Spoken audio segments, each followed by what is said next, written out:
I love this Yeah. idea so much. It hits a lot of these things I'm trying to do with a group. Like you want a group that is somewhat organic, but also it's not constantly devolving into small talk. You want a group that adds a lot of value, that feels open, but also allows people to kind of get to know each other. Hi, welcome to Jeremy Pryor's podcast, or what I like to call Jeremy Pryor Unfiltered.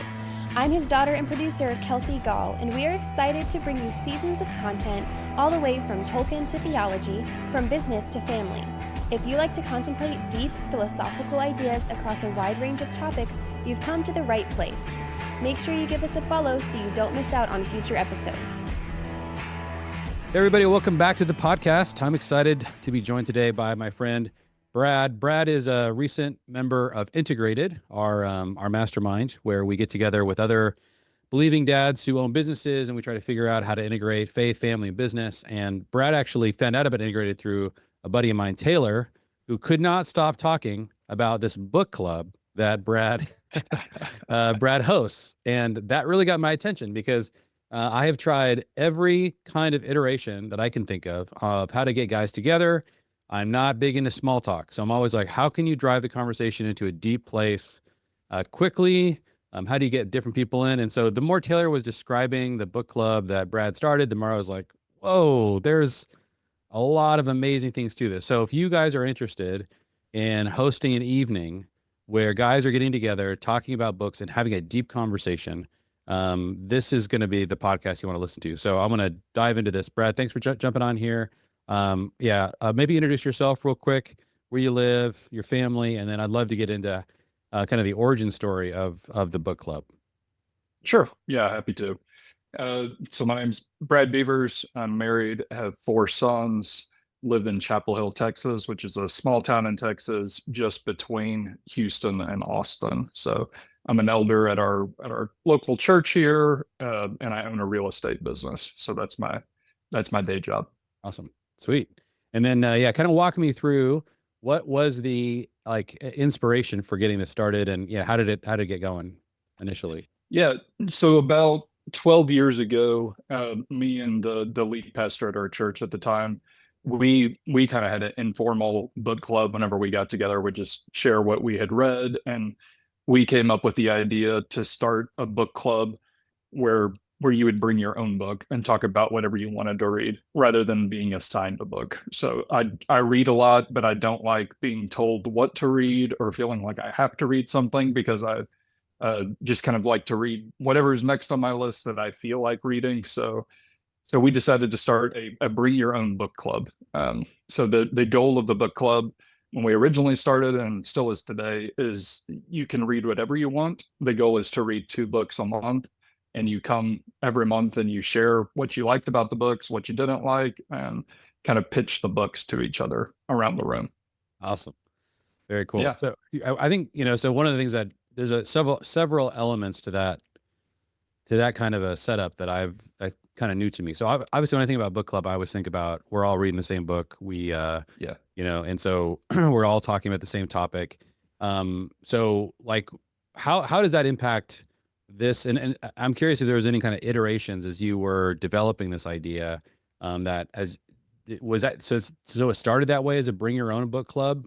This is have you guys had any kind of leaps forward in terms of how to kind of just logistically the format of the club?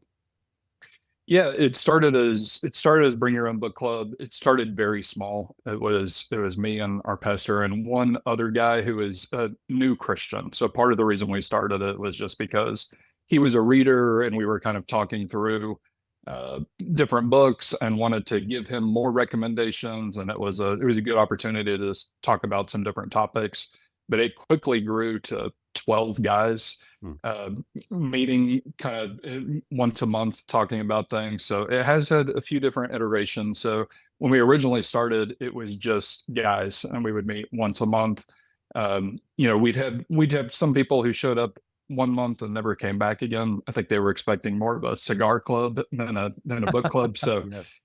but it was, and then now it has evolved. Now where a lot of wives come to. So now it's a co-ed book club that I host at my house. We started off in an office, but now it feels much more intimate. It's at our house every month, and it's really been fun to have the ladies be a part of it too. So, and having done it for 10 years, it's interesting how some books catch on and the same book will be talked about for 6 months, but you get a different perspective of that book once a month for 6 months. So that's really cool. It's a good opportunity to kind of continue to talk about the same books that end up being really popular among the group, and just kind of continue to gain new perspective on it. Okay, that's interesting. Yeah, that makes sense. So in that kind of experience that you would have in a traditional book club where everyone's reading the same book, you still will probably get that experience with some books that everybody starts getting excited about. It just kind of plays out over the course of multiple months as different people pick it up and decide to read it. That's interesting. Okay. Yeah. And we have some people who read almost exclusively fiction, some people who read almost exclusively nonfiction. So it's definitely a mixed group, but everybody kind of benefits from learning from each other, and you get talked into reading a book that's outside your typical genre, and you end up liking it. So we've had a few books, like A Gentleman in Moscow was one where I think everybody ended up reading it, but we talked about it for 8 or 9 months because it was just such a good book, and so many different people liked it for different reasons. One of the things we did after that book was we hosted a Russian dinner at our house. Oh my gosh. And kind of made some of the same meals from that book. So that was a fun experience. So it's, the format is usually 2 hours, and, we'll, meet and just chat for 20 minutes, and then we sit down, and one person gets started, talks about their books, and just go around the circle and talk about what you read that month. Okay. And as people are sharing, is it ever like, does the conversation ever veer into like a discussion on the topic, or do you try to keep it moving into the next person's kind of book report? No, it could definitely veer into a discussion on the topic. So yeah, especially with some of the nonfiction books, or I could think of some examples, like we've had a couple of Eastern Orthodox books that have gone around the group, which is kind of outside the norm for a lot of the faith traditions that we're kind of a part of. So it's been, it generated a lot of discussion, and we can stay stuck on something for a little while, but then some people's reports go very fast, a couple of minutes. Some people take 10 minutes to talk about the book. So the goal is 2 books a month. Some people read way more than that. We've got one person in our group who probably talks about 10 books a month. I read quite a bit. So yeah, it can vary depending on who's there and who's reading. So if you got 10 books to get through, you got to kind of move your book reports like pretty quickly. Yeah, I imagine. Yeah. And you pick and choose what you like. And if, sometimes the same book will be talked about. So if the only exception to kind of going around the circle is if somebody does bring up a book that you also read that month, we encourage people to chime in at that point. So we're not talking about the same book, at 3 different points in the night. So yeah. Okay. That makes sense. Okay. Yeah. Wow, that's really cool. The Family Plan Calendar is the new way to keep your family team organized. Plan your rhythms, menu, household chores, and notes for the family all in one place. Visit familyteams.com to purchase. Has it mostly been like believers in the group? You ever had any non-believers? It sounds like there's some kind of variety, at least in faith traditions.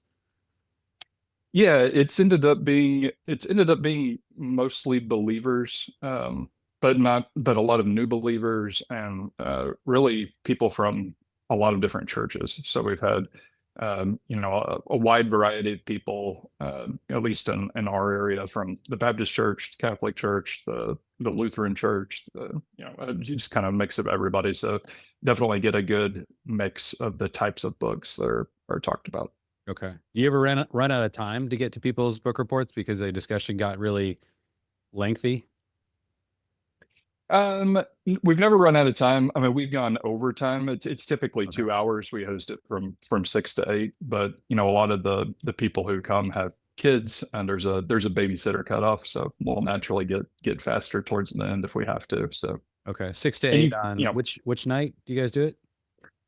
6 to 8. So we host it the third Thursday of every month. So Thursday night, people just come, and talk about the books that they like at that point. Yeah. Okay. Nice. Okay. And then is it kind of open invite? Do you do all the inviting? Can people invite their friends, or how does that work? It is open invite. We encourage people to read. So, the 2 books a month is, I put that in the invite that I send every week or every month. We're not going to kick you out of the group if you don't read 2 books that month, but we're hoping that it encourages people to read. So if somebody shows up who's trying to get back into reading, or we have seen that people's reading speed and their quality have picked up as you're kind of forced to talk about the books you've read in front of your peers once a month. So, but no, I let people kind of invite who they would like to invite. I mean, there is some natural limits just in the size of the room that we have. So, some months it can be pretty tight. We've had 20 people in the room at the same time, and it's, I haven't had to ever say, let's not invite anybody for a while. I think it just feels natural. We're running out of room at this point. So, okay. That's so cool. Yeah. Man, awesome. So, with that many people, do you find, like, in terms of like the facilitator role, what does that look like? Do you kind of keep things moving? So if somebody's thinking about starting one of these, what would you say to them? Like, what are some things some pointers just to maximize the time or the value of the discussion?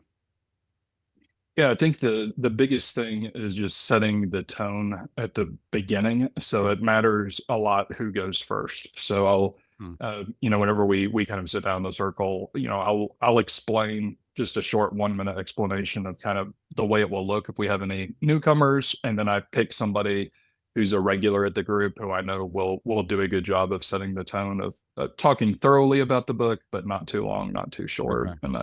And everybody kind of follows their lead. So now that we've been doing it for a while, it's easy for me to pick that person and kind of go from there. But if you're just starting out, then I would set the tone yourself and make sure that the timing is appropriate for everybody to get a chance to share. Okay, that makes sense. So pick somebody, make sure that they kind of understand the tone. Maybe, would you mind doing, like, what is that, like, that 1-minute spiel at the beginning? What does that sound like? Do you mind give it, like, we're all sitting in your living room, we're getting ready, we're excited for this this book club. Like, how do you set that up? Yeah. So I kind of reiterate this is once a month reading group. Bring your own book. The goal is to read 2 books a month. Everybody's going to go around the room and share what they liked about the books they read this month, and kind of give a short pitch on why you should read it, why the others in the group should read it if they liked it. And that's really it. So and then from that point, we just kind of open up the discussion and go from there. Okay. And what if people didn't like the book, or if they only read 2, do they just say that, like, hey, I like this about it, but I really would recommend it? Does that happen from time to time? Oh yeah. Yeah, it happens, especially because we end up, the books kind of go viral within the group. So we'll have somebody who recommends a book that they love, and then the next month somebody will read it on their recommendation and they did not like it. So there'll be some back and forth about why they didn't like it, why the other person did. So one book that people had strong opinions of was another Amar Toll's book, the Lincoln Road, I think. I can't remember the exact name of it, but there was a strong difference of opinion between the ending of that book within the group. So some people loved it, some people hated it. How do you handle spoilers then? If these are going viral, do people? Yeah, it's definitely you speak very vaguely about it, and then once enough people have read it, and the others in the group are not going to read it for whatever reason, then we'll talk about it more openly. But you can at least talk about whether you liked it or not without explaining what it is. So, okay. What percentage does the breakdown between fiction and nonfiction, kind of a typical night? Probably 50-50, maybe 60-40 nonfiction. Yeah. So maybe a little bit heavier nonfiction, at least what gets talked about. So some people are probably reading a little bit more. I know, sometimes I'll read fiction that's not worth sharing in the group, so I won't talk about it, but what gets shared is probably 60-40 nonfiction, fiction. Okay. That's And part of, one of the things I said from the beginning, and have encouraged people who aren't readers or trying to read more is that to me, reading is, read anything, read what you love until you love to read. A quote from Naval Ravikant, but that's, if you're reading anything, it eventually leads to better books. So, just encouraging people to read what they like, share about it, and experience that, it leads to better books over time. So, Has this spawned any additional book clubs that you know of? no, not that I know of. We have had some people move away and say they were going to try to do something similar, but I haven't heard anything along those lines. So, yeah, We got to get it it may networked. spawn another one in our area just because we're running out of space. Yeah, like Taylor he's not officially in the area yet, so he's only made it to a couple of book clubs, but he'll be moving here soon, and the room's going to get full. So, Man, that is going to be awesome. I love this yeah. idea so much. There's something about it. I'm maybe you know what it is, but when I heard this idea, I'm like, this seems to solve a lot of the problems that I've had in trying to start just a good group of like it hits you can, it's sort of like it just feels like it hits a lot of these things I'm trying to do with a group, and kind of hits the right balance. Like you want a group that is somewhat organic, but also not just like we're just not constantly devolving into small talk. You want a group that that adds a lot of value, that feels open, but also allows people to kind of get to know each other. And there's something about each of these elements to me that I'm just like, this just feels like it just fits.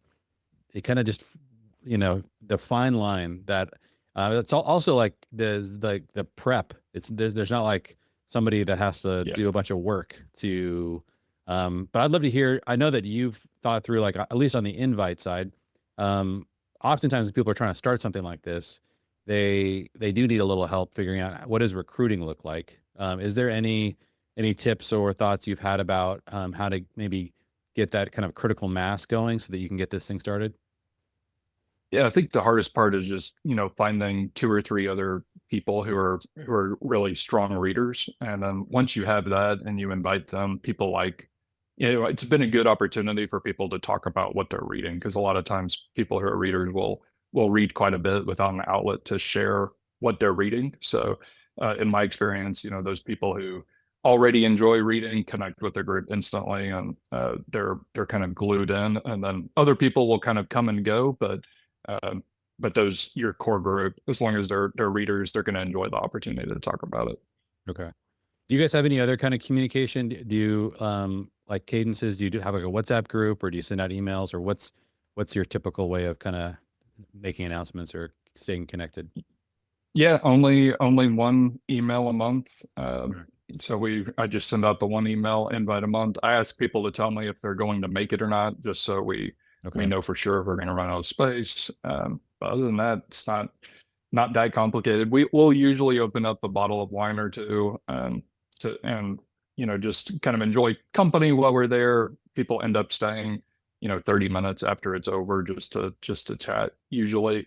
And then once a year at the December group, we host a kind of end of the year Christmas book party instead of the group.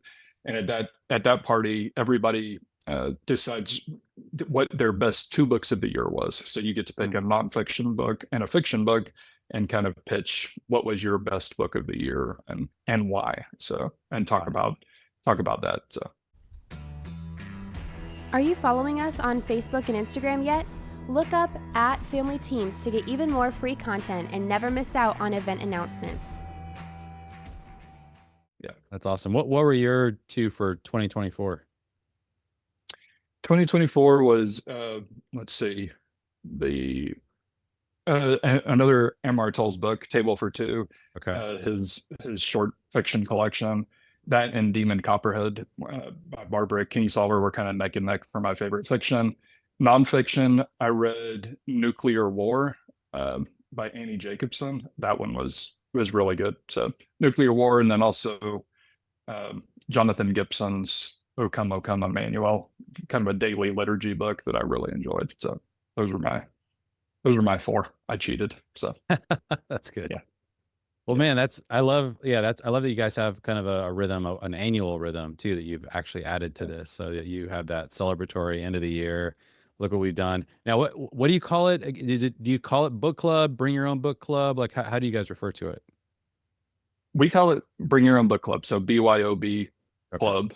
I only started calling it that like a year and a half ago. I didn't really have a good name to call it, but we were in a bookstore in another city we were visiting, and they had a Bring Your Own Book Club and called it the BYOB Club. And I thought Okay. that's what I need to call our club. So that has stuck. Yeah. Okay. Yeah, it seems Yeah. perfect. Now, I saw an email that you sent to me. Was that your book report or, yeah, what was that? Yeah.